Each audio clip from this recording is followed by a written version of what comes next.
Ceci est une séquence ASMR. Si t'arrives pas à dormir et que t'es obligé de regarder des putains de trucs comme ça, c'est pas de ma faute. Je pense que t'as un problème avec ta micronutrition et qu'il va falloir que tu suives les instructions que je vais dire dans cette vidéo. Tu me remercieras plus tard, t'inquiète.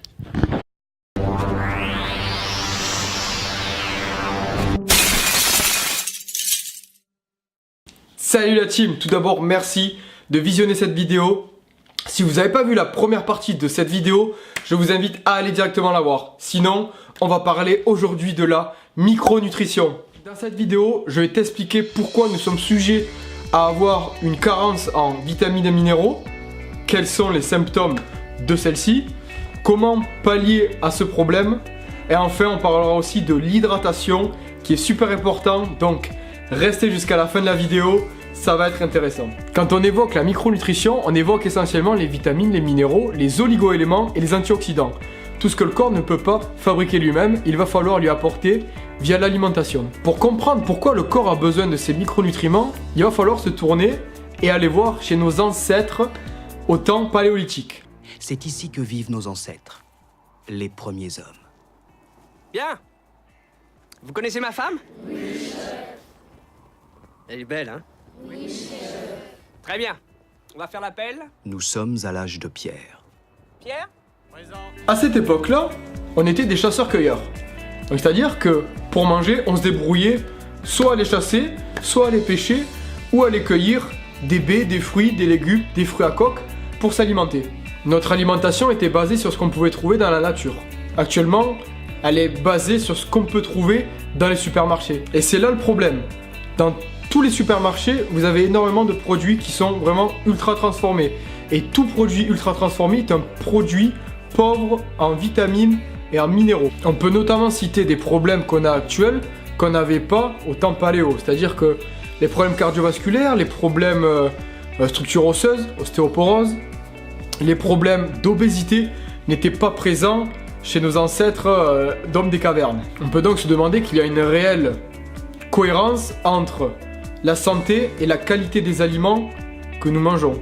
On va prendre par exemple le petit déjeuner typique de monsieur, madame, tout le monde. Dans ce petit déjeuner typique français, on va y retrouver beaucoup de graisse, beaucoup de sucre, beaucoup d'aliments transformés et très peu de vitamines et minéraux. Quelles sont les causes d'une alimentation pauvre en vitamines et minéraux? Pour exprimer les causes, on va faire simple. Imaginez que votre corps c'est une voiture. Cette voiture, il va falloir lui mettre de l'essence pour qu'elle avance. L'essence, ça va s'apparenter aux macronutriments, les protéines, les lipides et les glucides. Cette voiture-là, il va falloir en prendre soin et il va falloir faire la révision, la lubrifier pour pas qu'elle tombe en panne. Si la voiture n'est pas entretenue, elle va tomber en panne tôt ou tard. Votre corps, c'est la même chose. Il va falloir faire gaffe et lui apporter des vitamines et des minéraux nécessaires pour pas qu'il ne tombe en panne.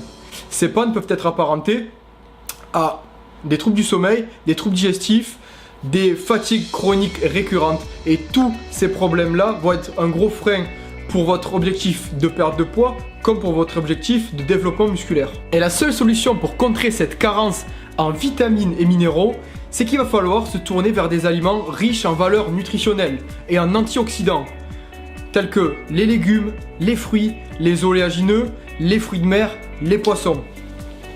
Tous ces aliments-là qui sont riches en valeurs nutritionnelles vont vous permettre de combler suffisamment les carences en vitamines. Une astuce que je peux vous donner pour couvrir tous vos besoins en vitamines et minéraux, c'est de boire régulièrement des jus de légumes. Alors ça peut être des jus de légumes bio que vous achetez au supermarché ou des jus de légumes que vous ferez au blender chez vous.